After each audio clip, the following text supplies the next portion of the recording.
ang housemates may nakita sa garden. Buklo, ano to? Big Four? Oo, just yan. Noodles. Times 10 po ang kaba ko dahil sabi ko, oh my God, parang may judges, kuya. Maya-maya pa, Housemates, ang nakikita ninyo sa inyong harapan ay ang 4 na golden seats. Ang mga espesyal na upuan na ito ay nakalaan para sa mga taong may pinakamalaking papel sa inyong mga buhay. Oh my God. Dahil ang mga uupo dito ay ang inyong mga mahal sa buhay. Alo! Wow. Oh my God! Masaya kasi, yun nga, may chance na isa sa mahal ko sa buhay, makikita kami mag-perform. 4 sa kanila ang may pagkakataong mapanood kayo ng live upang makita niyo muli sa dulo ng linggo. Kung ako man po mabibigyan ng chance, syempre, kuya, sobrang saya po nun.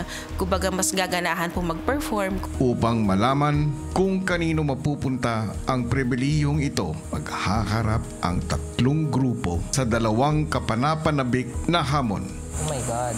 Sa bawat hamon, may isang team na matatanggal. Hanggang sa matira ang isang team na magkakaroon ng golden chance na makapiling ang kanilang mahal sa buhay.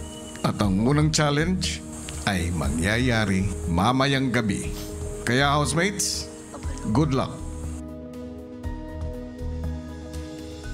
ang grupo ni na River, Dustin at Mika patuloy sa pag-iisip kung ano ang haharaping hamon. Ano kayang challenge to? Bakit gabi? Yeah. When I heard kuya na may challenge and not everyone of us will be able to see our loved ones, medyo na disheartened rin ako, kuya, kasi feeling ko naman, kuya, each and every one of us deserves to see our loved one, especially after being here for so long. I wonder, sino ito?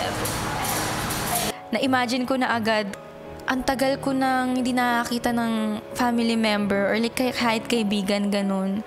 Samantala, sa living room, Oh my, only you know? Ay, ito na. Ang inisip ko, anong gagawin ko, ganun. Paano ko maipapanalo. Kasi syempre, namimiss ko rin po yung yakap ng nanay ko. Parang ano ba? May guess!